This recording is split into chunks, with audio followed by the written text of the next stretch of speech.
New slide. Yes. हाँ, this is for paper one. Generally basically सभी लोग इसी का वेट करें कि पेपर वन के बारे में मैं कुछ बताऊं। पेपर वन काफी इजी है।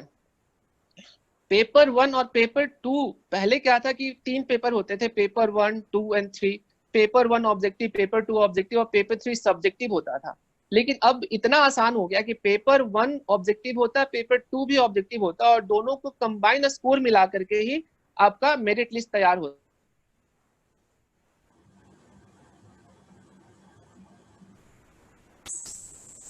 संदीप सर की आवाज चली गई।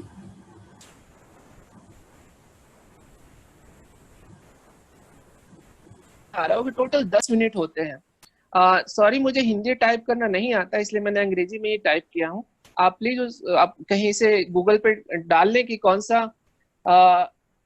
सिलेबस में कौन कौन सी चीजें हैं, वो आपको आ जाएगा वहां पे हिंदी में। तो जो पहला है टीचिंग एप्टीट्यूड है। तो आप देखेंगे जो 10 यूनिट है उसमें टीचिंग एप्टीट्यूड है, रिसर्च एप्टीट्यूड है, कम्युनिकेशन है, कॉम्प्रिहेंशन है, रीजनिंग का 2 सेक्शन है, डेटा इंटरप्रिटेशन है, कंप्यूटर है, एनवायरमेंट है और हायर एजुकेशन है। ये सभी जो है एवरेज 5 क्वेश्चंस कवर करते हैं। मोस्ट डिफिकल्ट पार्ट यहाँ पे ये हो जाता है कि ये जो 50 क्वेश्चन होते हैं वो आपको बस 1 घंटा में हैंडल करना होता है, 60 मिनट में। अब उस ढंग से देखें तो आपके पास 1 मिनट से कुछ ज्यादा मिनट, 1 मिनट के आसपास पड़ता है आपको एक क्वेश्चन के लिए। तो अब इसको कैसे हैंडल करें?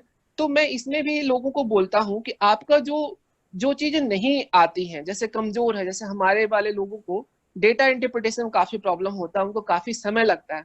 तो मैं उनको बोलता हूँ कि भाई लोग, आप लोग सबसे लास्ट में डेटा इंटरप्रिटेशन बनाओ, बाकी का 45 क्वेश्चन जो पहले हैंडल कर लो। तो ये भी क्या है, टोटल प्रैक्टिस पे बेस्ड पेपर है। आप जैसे टीचिंग एप्टीट्यूड, शैक्षणिक अभिक्षमता इसको हिंदी में कहते हैं, ये बहुत आसान है। आपको अगर आपको पता है what is the ideal way, Adarsh answer क्या होगा, वही इसका आंसर होता है। तो टीचिंग एप्टीट्यूड हो या फिर रिसर्च एप्टीट्यूड हो, इसका हर बुक में आपके 3-3, 4-4 पेजों में इसको एक्सप्लेन किया हुआ। तो अगर आप 2-3 दिन एक एक यूनिट पे भी समय दें, 2 या 3 दिन आपको बस समय देना हर यूनिट पे, आप उसको बस वहां से उसको पढ़ डाले, और उसके बुक के लास्ट में ना सारे के सारे ऑब्जेक्टिव क्वेश्चन दिए प्रैक्टिस करने के लिए, तो आप उसको प्रैक्टिस करते जाएं। तो इस ढंग से 1 महीने के अंदर आप इसमें भी मास्टरी हासिल कर लेंगे। हाँ, इनमें सबसे बड़ा चीज जो ध्यान देना होता है कि हमें इसमें थोड़ा सा स्मार्ट प्रिपरेशन करना पड़ता है। क्यों? क्या होता है कि कई बार डिफिकल्ट क्वेश्चंस, जैसे डेटा इंटरप्रिटेशन के क्वेश्चन आजकल क्या आ रहा है कि फर्स्ट 2-3-5 क्वेश्चन में पहला दूसरा क्वेश्चन टफ आ जाता है, तो बाकी का 3 क्वेश्चन काफी आसान हो जाते हैं, होते हैं। तो बच्चे लोग क्या करते हैं, पहला दूसरा टफ देखा सीधे छोड़ के आ जाते हैं। तो ऐसा ना करें, दूसरा बाकी का 3 क्वेश्चन है वो काफी आसान है। तो जानबूझ के एग्जामिनर ऐसा क्वेश्चन सेट करते हैं कि आपको डिफिकल्टीज फील हो और आप उसको छोड़ दें। तो ये चीज का आप ध्यान रखेंगे। तो जितने भी आपके जो टीचिंग एप्टीट्यूड, रिसर्च एप्टीट्यूड है, कॉम्प्रिहेंशन भी बिल्कुल प्रैक्टिस करने का चीज है। कॉम्प्रिहेंशन को कैसे हैंडल करते हैं मैं वो भी बता देता हूँ। कॉम्प्रिहेंशन काफी बड़ा ये कॉम्प्रिहेंशन पूछते हैं, पूरे 1 पेज का कॉम्प्रिहेंशन होता है जिसमें 5 मिनट 5 क्वेश्चन पूछते हैं। अब ये 5 मिनट में तो नहीं बनेगा, 6 मिनट में नहीं बनेगा। तो इसका सबसे आइडियल वे है कि पहले जो क्वेश्चंस जो आपके दिए हुए हैं, आप उन क्वेश्चंस को पहले पढ़ लें।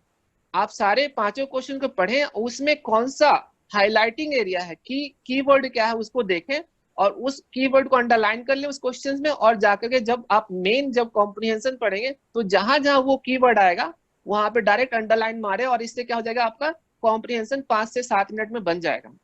लेकिन इसके लिए आपको कम से कम थोड़ा प्रैक्टिस करना पड़ेगा, इतने आसानी से नहीं होगा, आपको थोड़ा सा प्रैक्टिस करना पड़ेगा। रीजनिंग का सेक्शन जो यूनिट 5 और यूनिट 6 है वो काफी इजी है। वो आपको एक ढंग से लॉलीपॉप थमा रहे हैं कि इतना इजी क्वेश्चन, 10 क्वेश्चन आप इजी वे में कवर कर सकते हैं।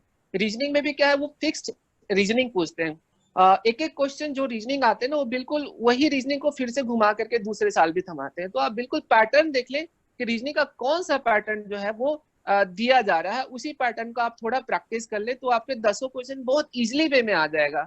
अगला जो आता है सेक्शन, आपको डेटा इंटरप्रिटेशन के बारे में थोड़ा मैं बता दूं कि वो प्रैक्टिस की चीज है। बिना प्रैक्टिस किए डेटा इंटरप्रिटेशन पे आपको कमांड नहीं हो पाएगा। थोड़ा डेटा इंटरप्रिटेशन का 5-10 क्वेश्चन आप प्रैक्टिस कर लें तो वो हो जाएगा। नेक्स्ट आता है कंप्यूटर का सेक्शन। आज के जमाने में कंप्यूटर काफी इंपॉर्टेंट हो गया है, आपको भी पता है, बिना कंप्यूटर का कुछ नहीं पॉसिबल। आज के रिसर्च में भी कंप्यूटर की जरूरत पड़ती है। हम लोग सारे सभी लोग जो चारों यहाँ पे, सभी लोग कंप्यूटर पे ही अपना रिसर्च थीसिस लिखे हैं, डिजर्टेशन भी लिखे हैं। तो कंप्यूटर का नॉलेज होना बहुत जरूरी है। और ये भी थोड़े से भी 4-5 पेजों में ही हैंडल हो जाता है, आप चैप्टर्स खोल के देखेंगे। इसके अलावा इन्वायरमेंट का क्वेश्चन जो होता है आजकल कंटेम्पररी इशूज काफी पॉपुलर हो गया है। आप देखेंगे कि ग्लोबल वार्मिंग का सिचुएशन है ना, तो क्लाइमेट चेंज का सिचुएशन, इस वजह से ये लोग क्या करते हैं, एक इन्वायरमेंट का सेक्शन इन्होंने ऐड कर दिया है जिसमें आपको क्लाइमेट चेंज से रिलेटेड कहाँ पे समझौता सम्मेलन हुआ उसके बारे में पूछते हैं, ओजोन गैसेस के बारे में पूछते हैं। बहुत इजी सेक्शन है, आप कंटेम्पररी इश्यूज के कहीं भी करंट इवेंट्स को आप यहाँ इस चीज से आप हैंडल कर सकते हैं। नेक्स्ट आता है हायर एजुकेशन सिस्टम। ये भी काफी इजी है। भारत में शिक्षा व्यवस्था में क्या परिवर्तन है शुरुआत से लेकर के आज तक के, उसमें कुछ चीजें ये पूछते हैं, है ना, उसके बारे में आपसे पूछेंगे। उसके अलावा करंट में कुछ यूनिवर्सिटीज काफी अच्छी रैंकिंग ले आ रही है, तो उसके बारे में आपसे ये पूछते हैं। तो कुल मिला के ये देखेंगे काफी इजी सेक्शन है।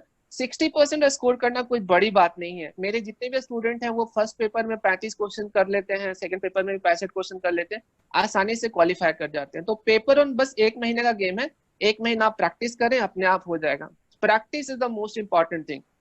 आपको हर पेपर में हर यूनिट में प्रैक्टिस करना है, और प्रैक्टिस के अलावा ही और कोई उपाय नहीं है। तो ये this is the summary of all the tips and tricks जो मैंने आपको बताया। अब ये आपके ऊपर है कि आप इसको कैसे हैंडल करते हैं। अगर आप अच्छे से हैंडल करेंगे तो ये 2.5-3 महीने का गेम है। मैं गेम ही बोलता हूँ, हर एग्जाम को गेम ही बोलता हूँ, आप इसको टैकल कर सकते हैं। तो आज अभी मैं थैंक यू, मैंने आपको अपना जो भी था सारांश में बता दी। ये सारांश ही है, इतना जल्दी हर चीजें नहीं समझाया जाता, लेकिन फिर भी मैंने मोटा मोटा जो भी क्रक्स था वो मैंने आपको बता दिया। तो अब मैं लक्ष्मी मैम से निवेदन करूंगा कि वो